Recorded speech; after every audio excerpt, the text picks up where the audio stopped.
आइए, हमने रोम्बस के विषय में यानी समचतुर्भुज के विषय में 6 पॉइंट को डिस्कस किया और इसके अंदर कौन कौन सी बातें हैं। तो अगर हम रोम्बस बनाएं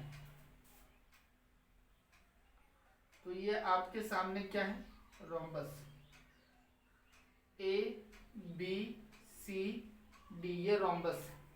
हमने देखा कि ये दोनों कोनों का योग यानी sum of two angles of a line, यानी इसके दो कोनों का योग, इसका और इसका कितना डिग्री आ जाएगा, 180 डिग्री। अगर मान लिया जाए ये 100 डिग्री है तो ये कितना होगा, 80 डिग्री। फिर अगर हम इधर से बात करें तो ये इसका सम कितना था, 180 डिग्री, तो ये कितना हो जाएगा, 80 डिग्री। और इसका सम कितना था, 180 डिग्री, तो ये कितना होगा, 100 डिग्री।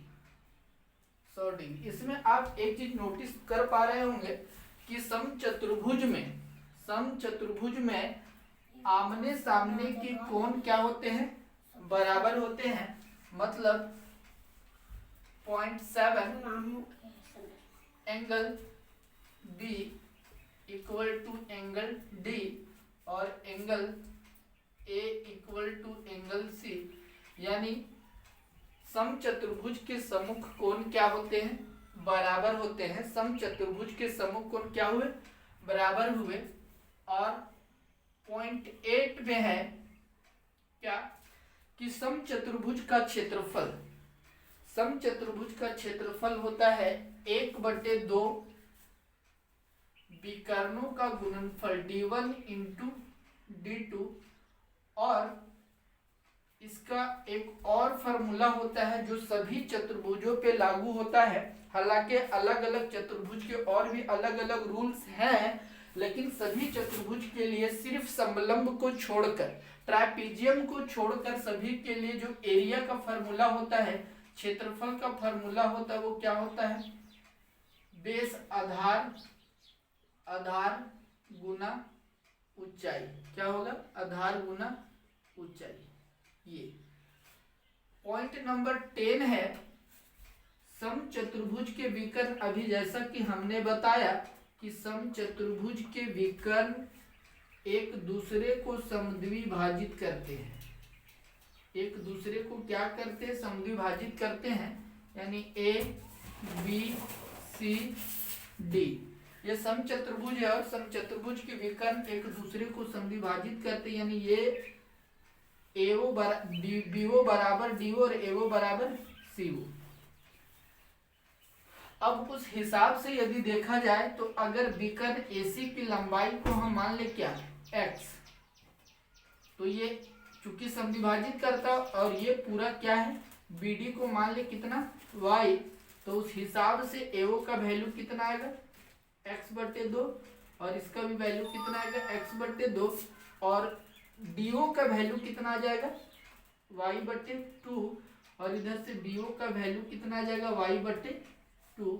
मतलब क्या हुआ, चूंकि विकर्ण एक दूसरे को समद्विभाजित करते हैं, इसीलिए इसका हाफ का वैल्यू ये कितना आ जाएगा।